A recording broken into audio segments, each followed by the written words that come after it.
Morning everyone, जय देवी competition classes में आप सभी लोगों का स्वागत है। तो देख लेते हैं आज के करंट अफेयर। तो आज है 11 फरवरी 2023 से जो भी करंट अफेयर की क्लास में आप लोगों के लिए इम्पोर्टेंट प्रश्न बने हुए हैं हम आपके समक्ष डिस्कस करेंगे और उनके बारे में इम्पोर्टेंट फैक्ट भी आप लोगों को बताएंगे। तो चलते हैं अपने हम आज के पहले प्रश्न की तरफ। देख लेते हैं आज का हमारा पहला प्रश्न कौन सा बना हुआ है जो आप लोगों के लिए बहुत ही महत्वपूर्ण साबित होने वाला है। तो चलते हैं अपने आज के हम पहले प्रश्न की तरफ। तो अगर आप लोगों ने अभी तक हमारे इस सेशन को लाइक, शेयर और सब्सक्राइब नहीं किया है तो आप लोग इसे अवश्य कर लें और हमारा बेल आइकन भी दबा लें, जिससे आप लोगों को हमारा नोटिफिकेशन समय समय पर प्राप्त होता रहे और आप लोगों को महत्वपूर्ण जानकारियां हमारी तरफ से मिलती रहें। तो आप लोग इसे जल्दी से जल्दी अपने दोस्तों के पास शेयर करें। तो देख लेते हैं आज का पहला प्रश्न। तो आज का हमारा पहला प्रश्न कौन सा है? तो आज का पहला प्रश्न है विश्व दलहन दिवस कब मनाया जाता है? तो विश्व दलहन दिवस कब मनाया जाता है? तो ये 8 फरवरी को मनाया जाता है या फिर 5 फरवरी को या फिर 9 फरवरी को या फिर 10 फरवरी को। तो इसमें से हमारा ऑप्शन नंबर कौन सही है? तो इसमें हमारा ऑप्शन नंबर सही है ऑप्शन नंबर 4, 10 फरवरी। 10 फरवरी को विश्व दलहन दिवस के रूप में प्रत्येक वर्ष मनाया जाता है। देख लेते हैं अगला प्रश्न। अगला प्रश्न हमारा कौन सा है? तो सबसे अधिक चंद्रमा वाला ग्रह कौन सा बना है? तो हाल ही में सबसे अधिक चंद्रमा वाला ग्रह कौन सा बना हुआ है? तो इसमें शनि है, ऑप्शन नंबर 2 बृहस्पति है, ऑप्शन नंबर 3 बुध है और ऑप्शन नंबर 4 मंगल। तो इसमें से हमारा ऑप्शन नंबर कौन सही हो जाएगा? तो इसमें हमारा ऑप्शन नंबर सही है ऑप्शन नंबर 2 बृहस्पति। बृहस्पति सबसे अधिक चंद्रमा वाला ग्रह बन गया है। पहले कौन था? तो शनि था। अब कौन है? तो अब ये बृहस्पति हो गया है। अगला प्रश्न देख लेते हैं। अगला प्रश्न है किस राज्य के रियासी जिले में लिथियम के भंडार मिले हैं? तो हाल ही में किस राज्य के रियासी जिले में लिथियम के भंडार मिले हुए हैं? तो ये लद्दाख में या फिर जम्मू कश्मीर में या फिर उड़ीसा में या फिर कर्नाटक में। तो इसमें से हमारा ऑप्शन नंबर कौन सही हो जाएगा? तो इसमें हमारा ऑप्शन नंबर सही है ऑप्शन नंबर 2 जम्मू कश्मीर। जम्मू कश्मीर राज्य के रियासी जिले में लिथियम के भंडार हाल ही में प्राप्त हुए हैं। अगला प्रश्न देख लेते हैं। अगला प्रश्न है भारतीय गोल्फर अदिति अशोक ने कहाँ लेडीज़ ओपन खिताब 2022 जीता हुआ है?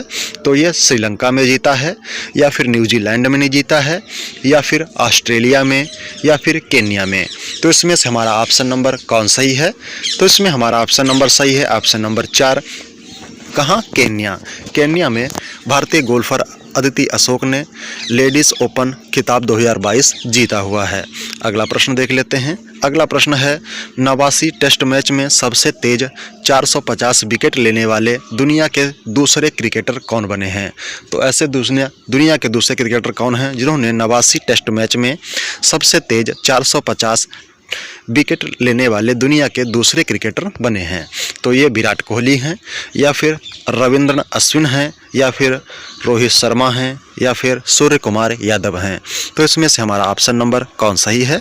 तो इसमें हमारा ऑप्शन नंबर सही है option number 2 Ravindran Ashwin. Ravindra Ashwin 89 test match में सबसे तेज 450 विकेट लेने वाले दुनिया के दूसरे क्रिकेटर बने हुए हैं। ये हैं रविंद्र अश्विन। अगला प्रश्न देख लेते हैं।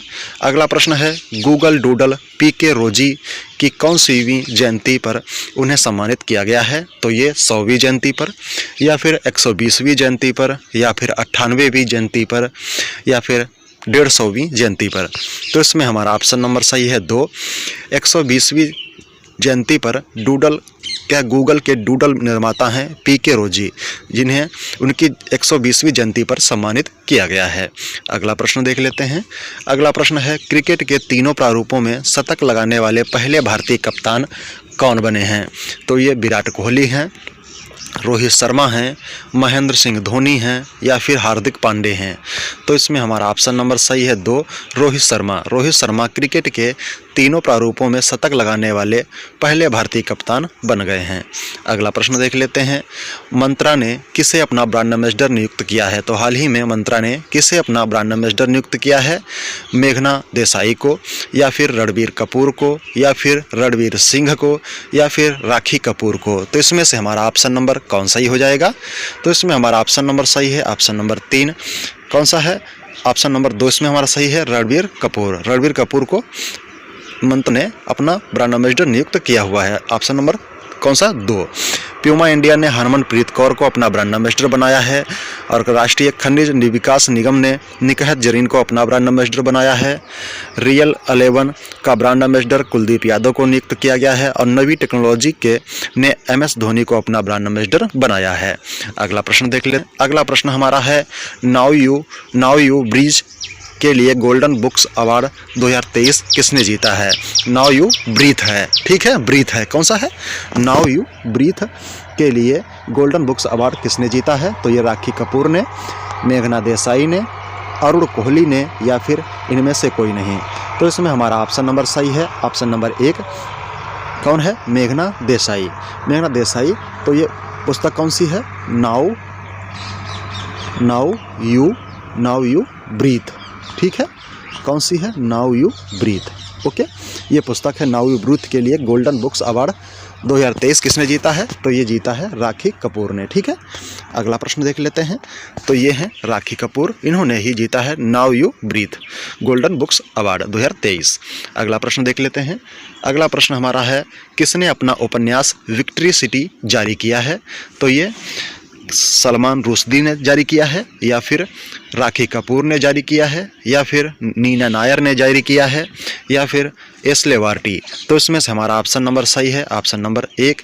सलमान रुश्दी ने अपना उपन्यास विक्ट्री सिटी जारी किया हुआ है हाल ही में। ये है सलमान रुश्दी का विक्ट्री सिटी उपन्यास। अगला प्रश्न देख लेते हैं। अगला प्रश्न हमारा कौन सा है? तो विश्व की सबसे प्रतिभाशाली छात्रा के रूप में किसे सम्मानित किया गया है? तो ये लक्ष्मी सिंह हैं, या नताशा पेरियानिया नगम हैं, या फिर अप्सरा अय्यर हैं, या फिर विक्टोरिया गौरी हैं। तो इसमें से हमारा ऑप्शन नंबर कौन सही है? तो इसमें हमारा ऑप्शन नंबर सही है, ऑप्शन नंबर 2, नताशा पेरियानायगम। इन्हें विश्व की सबसे प्रतिभाशाली छात्रा के रूप में नामित किया गया है। अगला प्रश्न देख लेते हैं। अगला प्रश्न है, किसे लगातार छठे वर्ष के TDC वेस्ट अवार्ड से सम्मानित किया गया है? तो ये NTPC को किया गया है, या फिर टाटा को किया गया है, या फिर IOCL को किया गया है, या फिर रिलायंस को। तो इसमें से हमारा ऑप्शन नंबर 1 सही है।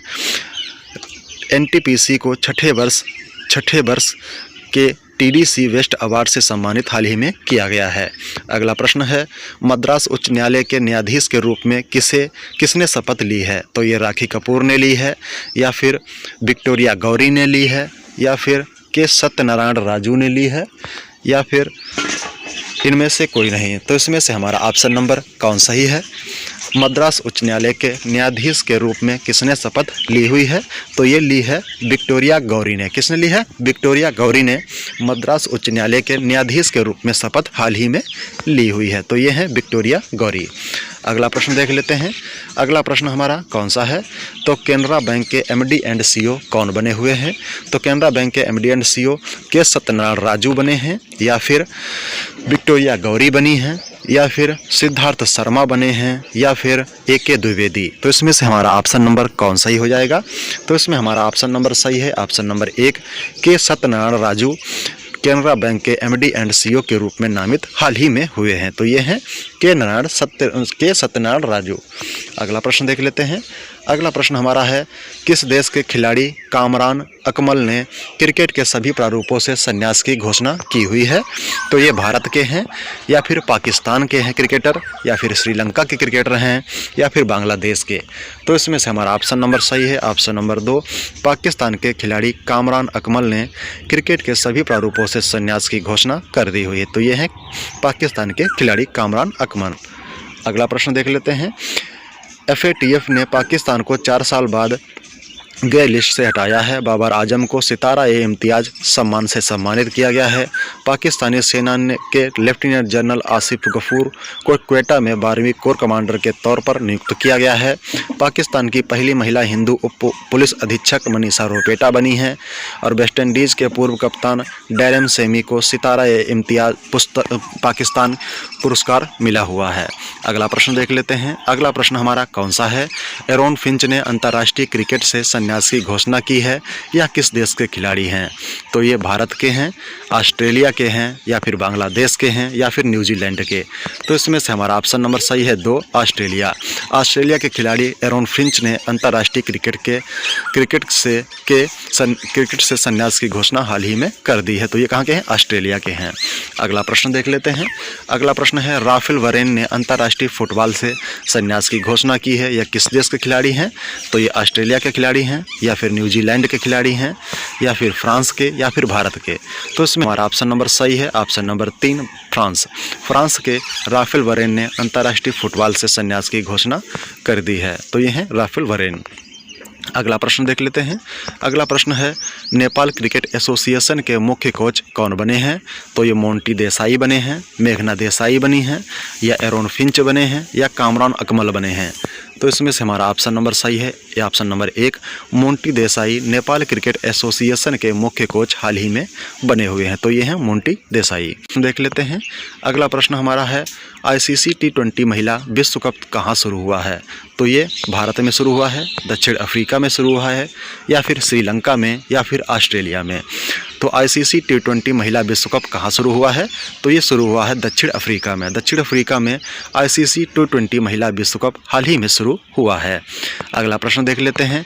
अगला प्रश्न है, हार्वर्ड लॉ रिव्यू की अध्यक्ष कौन बनी है? तो हार्वर्ड लॉ रिव्यू की अध्यक्ष कौन बनी है? राखी कपूर बनी है, या फिर अप्सरा अय्यर बनी है, या फिर मेघना देसाई, या फिर हेमा सुमाकर? तो इसमें से हमारा ऑप्शन नंबर सही है, ऑप्शन नंबर 2, अप्सरा अय्यर हार्वर्ड लॉ रिव्यू की अध्यक्ष हाल ही में नामित हुई हैं। तो ये हैं अप्सरा अय्यर, ये हार्वर्ड लॉ रिव्यू की अध्यक्ष बनी हुई हैं। अगला प्रश्न देख लेते हैं। तो आज के प्रश्न हमारे यहीं समाप्त होते हैं। Thanks for watching. धन्यवाद। अगर आप लोगों ने अभी तक हमारे सेशन को लाइक, शेयर और सब्सक्राइब नहीं किया है तो आप लोग इसे अवश्य करें और हमारा बेल आइकन भी दबा लें, जिससे आप लोगों को समय समय पर हमारा नोटिफिकेशन प्राप्त होता रहे। बड़ों का सम्मान करें, छोटों को प्यार दें। बड़ों का सम्मान करें, छोटों को प्यार दें। अपना व्यक्तित्व इस प्रकार से विनिर्मित करें कि आपके साथ में महिलाएं स्वच्छ, स्वस्थ और सुरक्षित महसूस कर सकें। Thanks for watching. धन्यवाद।